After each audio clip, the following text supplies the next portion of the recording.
When people ask how we met, I still default to the version that sounds simple and kind. A mutual friend's birthday, a crowded kitchen, a joke about burnt pizza. He laughed at the right moments. He listened without interrupting.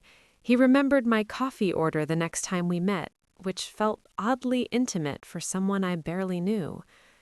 With him, things felt quiet, in a good way, safe, like I didn't have to perform.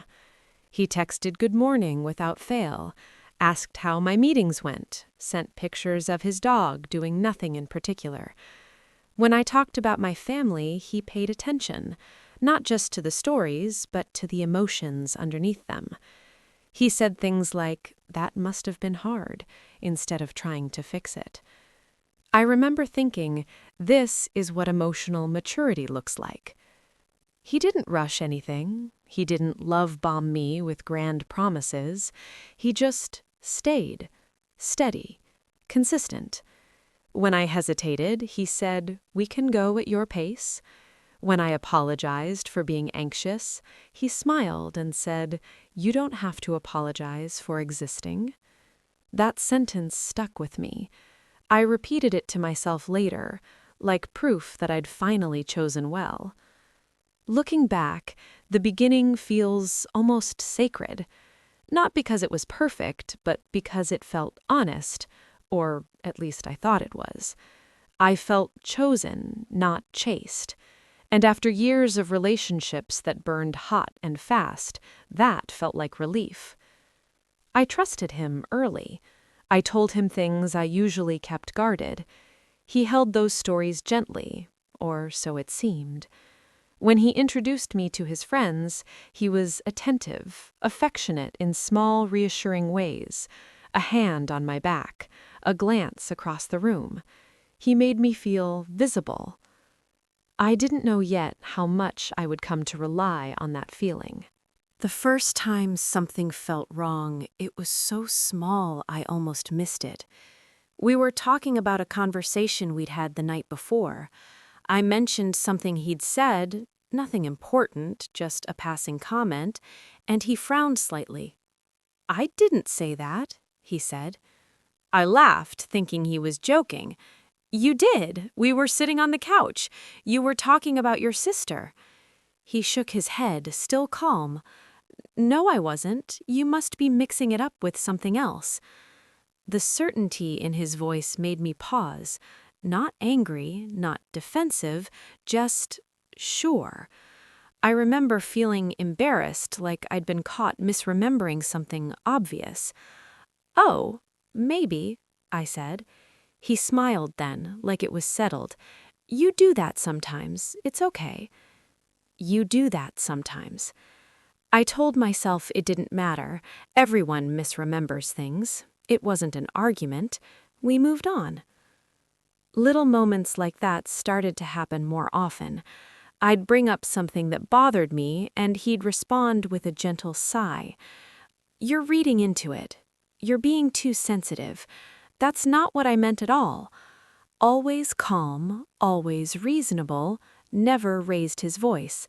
And somehow, by the end of those conversations, I'd be the one apologizing for misunderstanding, for overthinking, for making things a bigger deal than they needed to be. He didn't like some of my friends. Not openly. He'd just ask questions that planted doubt. "Don't you think it's weird she never asks about you? Are you sure they actually support you? I just worry they don't really have your best interests at heart." When I defended them, he'd back off.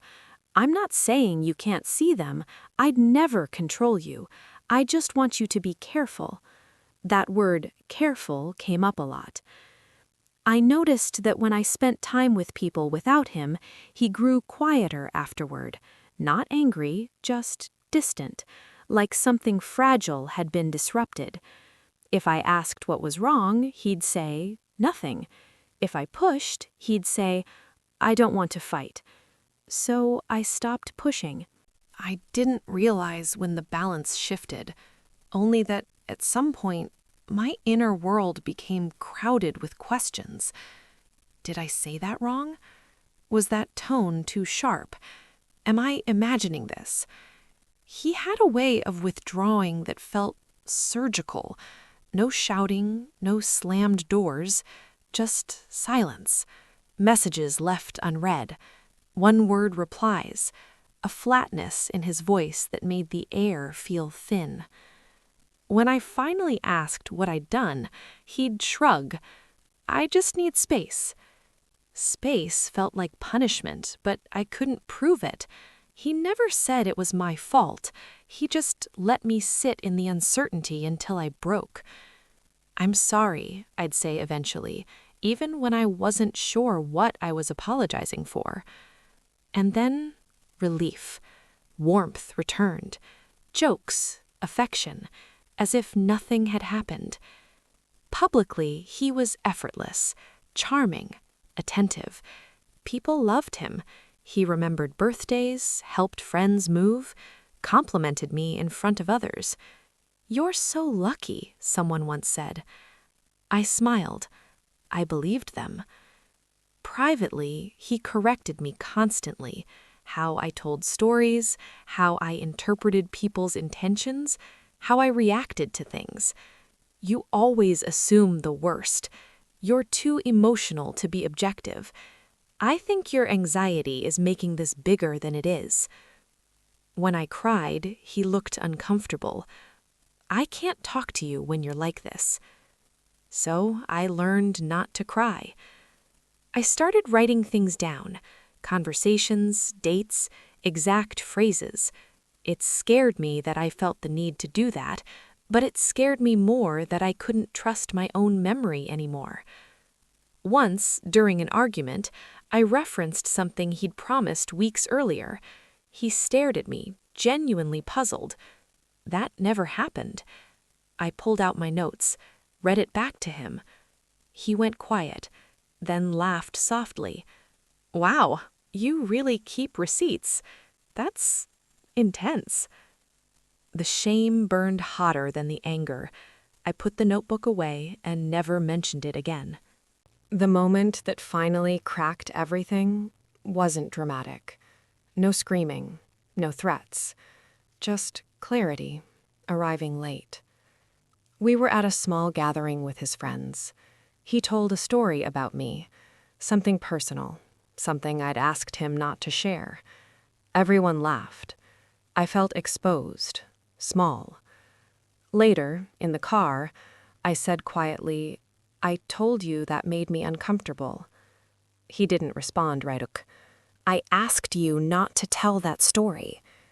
He exhaled sharply. "I can't believe this. I was just trying to lighten the mood.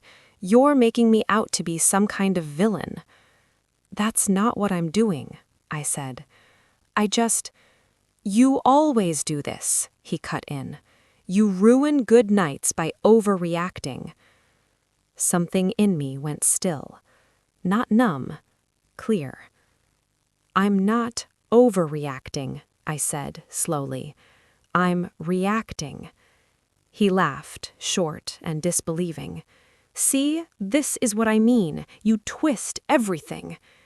For the first time, I didn't apologize. I just looked at him and realized how familiar this script was, how predictable, how small I'd learned to make myself to avoid this exact moment. The silence that followed wasn't his usual punishment. It was mine. I stopped explaining, stopped defending. I just watched him, as if from a distance. And I saw it. Not cruelty, control. Subtle, polished, deniable. When we got home, he said, "I don't know how to be with someone who's always upset." I thought about all the times I'd swallowed my feelings to keep the peace. "I don't know how to be with someone who never listens," I said. He stared at me like I'd spoken a foreign language. Leaving wasn't immediate. It was messy and quiet and full of second-guessing. He was calm when I said I needed space, reasonable, hurt, but composed. "I hope you find what you're looking for," he said, like a closing argument. For weeks afterward, I questioned everything. Maybe I was too sensitive. Maybe I'd misunderstood. Maybe I'd thrown away something good because I couldn't handle conflict. But slowly, without his voice in my head, my thoughts got louder, clearer. I noticed how my body relaxed when my phone didn't buzz, how I laughed without checking myself, how conversations with friends didn't feel like tests. I reread old messages and saw patterns I couldn't unsee.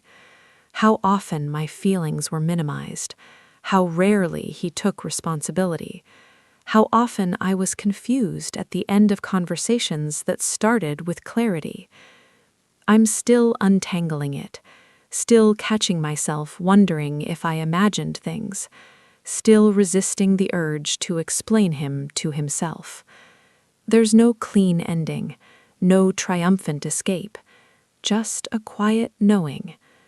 Love shouldn't make you feel like an unreliable narrator in your own life, and I'm learning, slowly, to trust my memory again.